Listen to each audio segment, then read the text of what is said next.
थीडियस capital के समीर अरोड़ा जुड़ गए हैं। उनसे बात करते हैं, थोड़ा सा समझते हैं कि अब वो किस तरीके से मार्केट को देख रहे हैं। समीर जी, गुड मॉर्निंग। हेलो। आप खुश होंगे काफ़ी क्योंकि आपके पोर्टफोलियो के जो सबसे बड़ी होल्डिंग्स हैं उन्होंने 3 साल की अंडर परफॉर्मेंस के बाद एक शानदार मूव दिखाया। एक वो एमएससीआई का फैक्टर आ गया, उससे एक फ्राइडे को डिक्लाइन आ गई, अलग बात है। लेकिन H D F C twins की बात कर रहा हूँ मैं। और काफ़ी एफ आई बाइंग ने भी चेज़ किया है शायद इन स्टॉक्स को।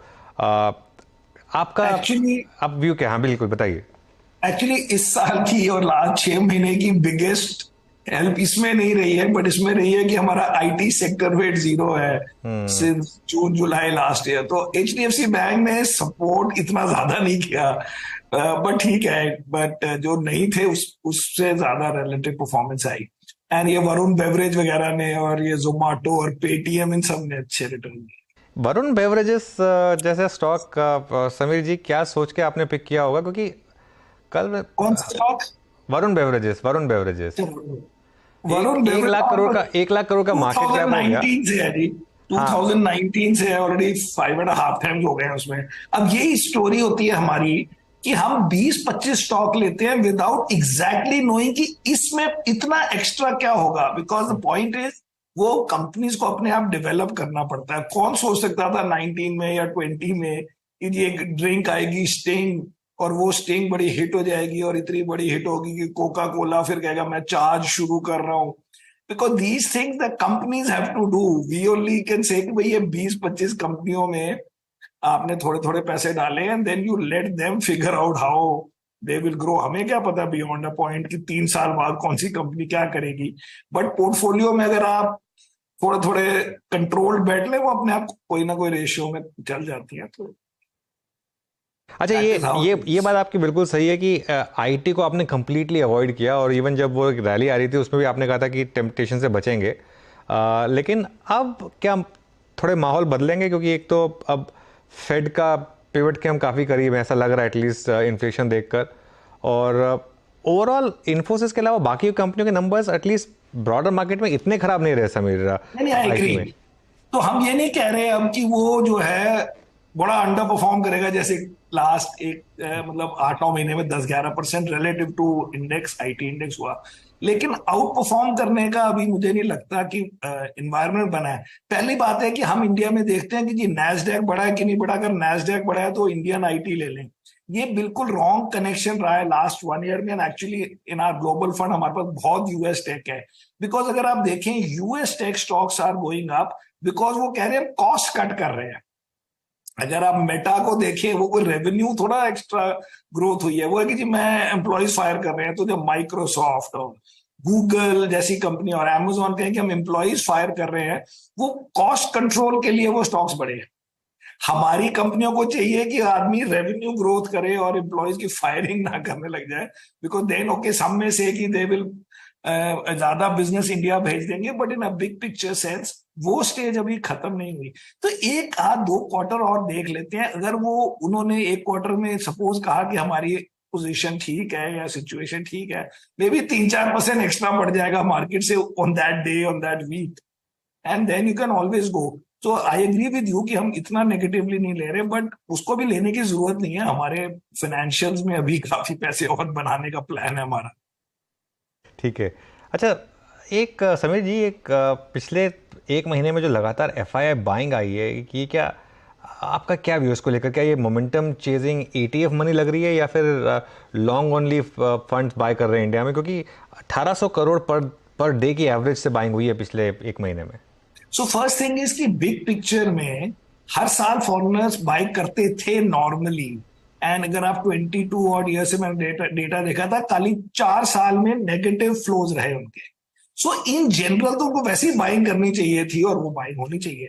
पर मुझे लगता है उससे ज्यादा इशू जो इंडिया के फेवर में है वो है, ऑफकोर्स एक तो कह सकते हैं कि यूएस इंटरेस्ट रेट्स अब सॉर्ट ऑफ पीक हो गए हैं, उनकी करेंसी सॉर्ट ऑफ पीक हो गई है। तो साइकोलॉजिकली एंड क्योंकि आप 2-4% जो करेंसी में लूज करते हैं वो अब 1-2 साल नहीं करेंगे होपफुली इंडियन करेंसी में। लेकिन बिगेस्ट थिंग इज कि यूएस नहीं, सॉरी यूएस नहीं, ग्लोबल इन्वेस्टर्स चाइना से बहुत फ्रस्ट्रेटेड है। चाइना से बार बार फ्रस्ट्रेट हुए हैं। एंड वो जो न्यू मनी ओवर टाइम जिसमें चाइना का वेट बहुत ज्यादा है उनके बेंचमार्क में, उसमें अगर उन्होंने डिसाइड किया कि हम 2-4% भी चाइना का वेट कम कर देंगे, वेट जैसे इमर्जिंग मार्केट में होगा अराउंड 30%, मेरे को लगता नहीं है कि एक भी नए पैसे वाला 30% चाइना में डालेगा। अगर उन्होंने 2-4-5% भी कम कर दिया, कई लोग तो कह रहे हैं हम डालेंगे ही नहीं नए पैसे चाइना में, हम पुराने पैसे रखेंगे बट नए नहीं डालेंगे, वट, लेकिन वो 2-4-5% अगर वो चाइना से छोड़ दें, उसका मोस्ट लॉजिकल रेसिपिएंट इंडिया है। सो आई थिंक ये रिलेटिव में इंडिया को बहुत फायदा होगा कि बोथ एफडीआई वाले या सप्लाई चेन वाले या जिनको एक्चुअल इन्वेस्टमेंट करनी है और जो पोर्टफोलियो इन्वेस्टमेंट करनी है, both are looking for an alternative और एन एडिशन टू चाइना, और उसमें इंडिया का दोनों कैटेगरीज में सिग्निफिकेंट अट्रैक्शन है। ओके समीर जी, अभी तक तो आपकी कन्विक्शन से बात हुई, जो एचडीएफसी ट्विंस के बारे में बात हुई, वरुण बेवरेजेस के बारे में बात हुई, आईटी पे मोर और लेस आपका व्यू बहुत अच्छा रहा इस साल, और वो मैं उस पर दोबारा बात नहीं करूंगा। ये 16,800 से लेके 18,400 के बीच में सर आपकी कन्विक्शन लिस्ट में अपीयर क्या हुआ फ्रेश, क्या बाय किया पिछले 2 महीने में sir? Actually as I said, हम 20-25 स्टॉक, हमारे पास टोटल 35 स्टॉक्स होते हैं जिसमें 10 बड़े वाले एंड 20-25 ये जो जैसे कभी पेटीएम है, जोमाटो है, आईडीएफसी फर्स्ट बैंक है, या वरुण बेवरेज है, या इंडसइंड बैंक है, बड़े सारे हैं, तो उन्हीं में कभी कभी ऐड कर देते हैं। कंप्लीटली न्यू स्टॉक रोज सुबह उठ के नहीं ले रहे, बट अगर आप कहें 3-4 महीने में, तो जो नए स्टॉक्स हमने इंट्रोड्यूस किए होंगे, एक तो हमने किया था लैंडमार्क कार्स, और हमने किया था ब्लू डार्ट। तो ऐसे ऐसे कुछ कुछ करते हैं, बट वो 2-2%, 1.5% टाइप करते हैं, बिकॉज द आइडिया इज कि bet is being done on a portfolio, और उस पोर्टफोलियो से हमारा चल जाता है कोई ना कोई स्टॉक या काफी सारे stock. Every stock does not have to go up. जैसे लास्ट ईयर हमारा पीरामल सबसे बड़ा डिजास्टर रहा, तो कोई ना कोई डिजास्टर भी बीच में मिलते हैं, पार्ट ऑफ लाइफ है। That is how the model works. अच्छा सर, एक बार मैं आईटी में फिर लौट के आऊँ समीर सर, आपका व्यू वो तटस्थ रहा, मतलब आप समझ लीजिए 4-5 इंटरेक्शन में नो नो नो, बट इस बार मिड कैप आईटी फिर भी लार्ज कैप आईटी से थोड़ी स्टेबल रही है, इसमें कोई डाइवर्जेंस है आपके व्यू में मिड कैप आईटी? वो एक्चुअली क्या है, वो हम अपने एनालिस्ट से कह रहे हैं कि चलो अब एक तो बिग पिक्चर व्यू जो सबने मिलके बनाया उसके बेसिस पे हमने कहा कोई आईटी नहीं चाहिए, but you are absolutely right, अब हल्के हल्के अब डिफरेंशिएशन शुरू होगी कि अब कुछ तो लें, कोई ये वाला ले। लेकिन मेरा बिग पिक्चर बेट ये था, जिसके कारण हमने एनालिस्ट के बॉटम अप आइडिया को भी बोला कि जरा साइड रखो। वो bottom up idea, sorry top down idea ये रहा कि आईटी सेक्टर आउट परफॉर्म बहुत ज्यादा नहीं कर सकता, अंडर परफॉर्म कम करे ज्यादा करे, अब इस लेवल से हो सकता है कि अब वो खत्म हो गया हो, लेकिन उसको आउट परफॉर्म करने के लिए macro story in the US को चेंज होना पड़ेगा। एक और बात है कि अभी ये बात भी हम, क्योंकि एक बात समझ आ गई जो मैंने टीवी में कई बार बोली कि मैनेजमेंट से नहीं पूछेंगे कुछ भी, मैनेजमेंट को ना कुछ पता है, और वैसे भी वो बिल्कुल ट्रूथ बोलने के खिलाफ ही कह सकते हैं कि होते हैं हमारी कंपनियां। सो ये आपको मैक्रो करना पड़ेगा या नंबर दिखाने पड़ेंगे, लेकिन वो मुझे लगता नहीं कि यूएस में इतना ठीक हो गया है just because next interest rate hike नहीं होगा। क्योंकि आप जो भी कहें, एक तरफ से हम बार बार कहते हैं कि 40% जो हमारी इंडियन कंपनीज का रेवेन्यू है वो बीएफएसआई सेक्टर में आता है, और बीएफएसआई सेक्टर को आप वहां देख रहे हैं कि क्या हालत है। अब आप सोचिए कि इस एनवायरनमेंट में कोई उनका टेक्नोलॉजी सप्लायर जाके बोले जी मुझे गाइडेंस देनी है इंडिया में, मैं नेक्स्ट क्वार्टर की क्या एक्सपेक्टेशन करूं आपसे, किसी के पास टाइम होगा सब बातों का, व्हेन एवरी डे वो अपनी फायर फाइटिंग कर रहे हैं।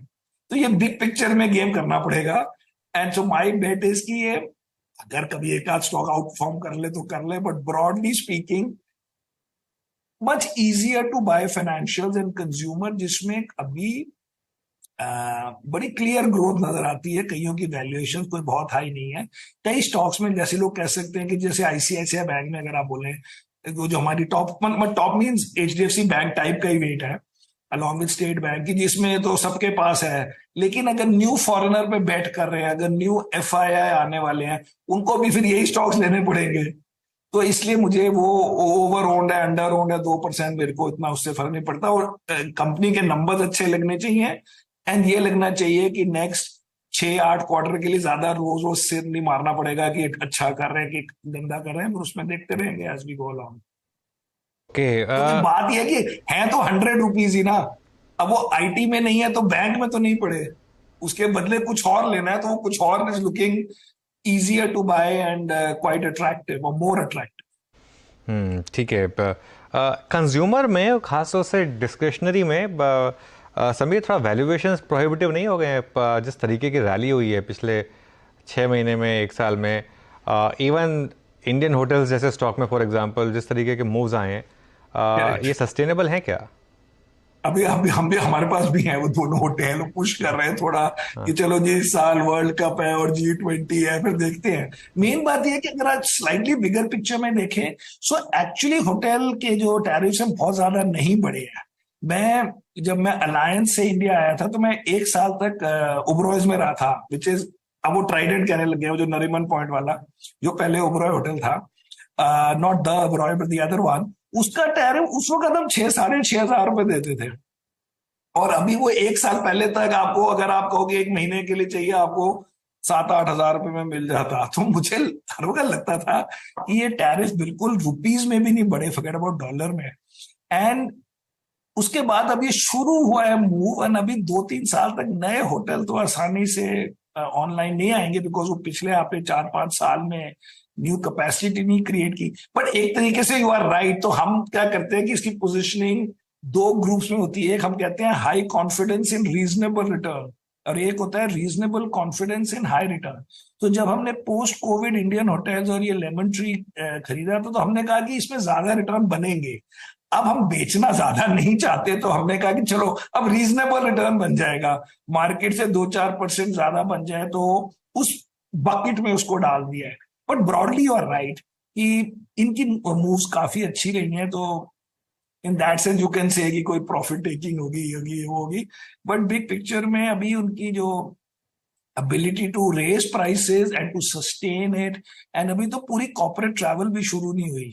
अभी तो ये हमने, हमारे इंडियंस ऑल्सो जिनको वीजा नहीं मिल रहे यूरोप जाने के, यूएस जाने के, वो इंडिया में अब ट्रैवलिंग कर रहे हैं अमीर लोग, तो उन्हीं से चल रहा है अभी तो। समीर जी, एक इन्वेस्टमेंट जो शायद आपकी इतनी नहीं चली, शायद आपको पे नहीं दिया हो, कैंपस एक्टिववेयर में इन्वेस्ट किया था आपने वहां पर, लेकिन भी है। हाँ, अभी भी आपका व्यू इंटैक्ट है उस पे, वो थीसिस इंटैक्ट है?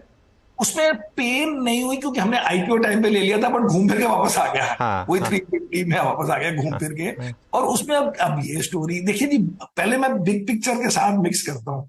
सो बिग पिक्चर है कि ये बड़ी, चाइना में अगर सिमिलर कंपनीज देखें, बहुत बड़ी कंपनीज बन गई है। बॉटम लाइन इज कि इंडिया में the middle class and the मतलब 50 लाख पहले छोड़ के से अप टू 30 करोड़, या 1 करोड़ छोड़ के अप टू 30 करोड़, इन लोगों की जो सेगमेंट है उसमें मुझे मजा आता है शेयर लेने में मोस्टली। एंड उसमें क्या है कि अगर आप देखें कि नॉर्मल शू अगर इंपोर्टेड शू से कम्पीट हो रहा है ना, नाइकी से और एडिडास से और उनसे, तो ये 700-800 रुपए के शूज मिल रहे हैं जो एक्चुअल आपको स्पोर्ट्स के लिए नहीं है, आपको मॉल जाने के लिए या आपके यंग लोगों के लिए। और ये मार्केट बहुत बड़ी है और हो सकती है। सो अभी हम फॉर द मोमेंट अज्यूम कर रहे हैं कि यह स्लो डाउन हुआ, जो एक्चुअली हर सेक्टर में हो रहा है।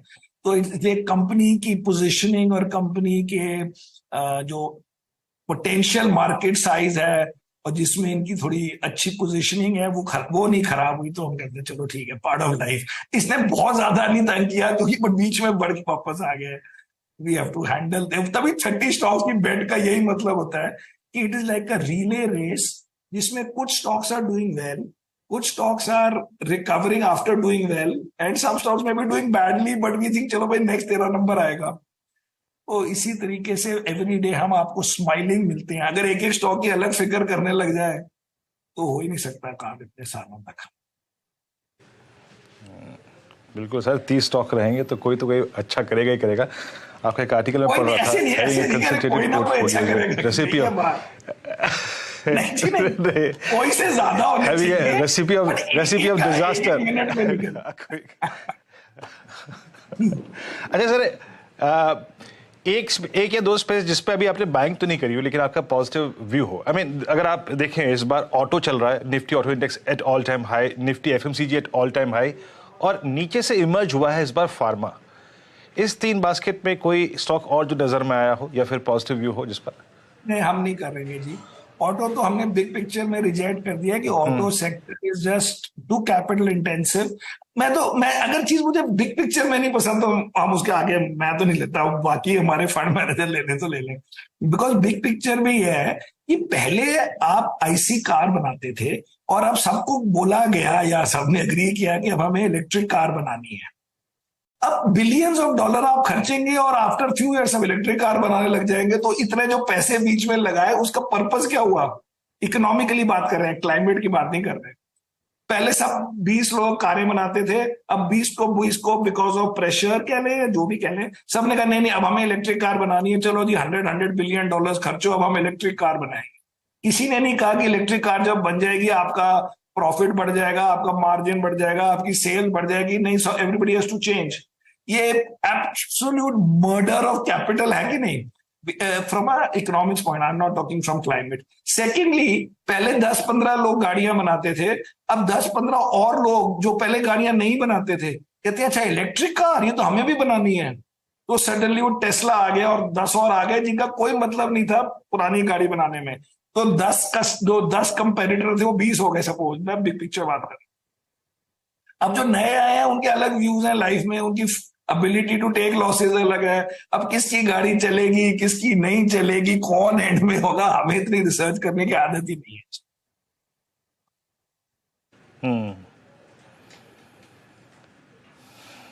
तो ऑटो कंप्लीटली आप देखें समीर सर की जो है ना वो लिस्ट में है ही नहीं। I mean by auto this passenger vehicles, बहुत आई मीन पैसेंजर, बट वही है ना मोस्टली हैवी कमर्शियल। सर ये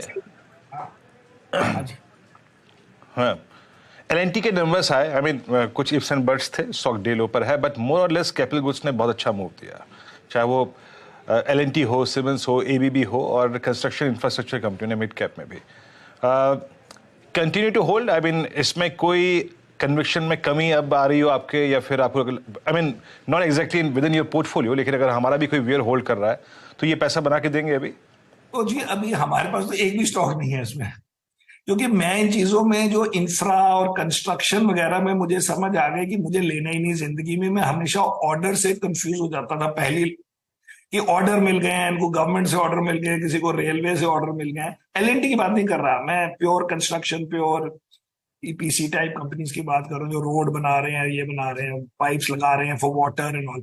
उन सब में मुझे भरोसा मेरा खत्म हो गया क्योंकि मुझे गवर्नमेंट एज अ कस्टमर नहीं चाहिए।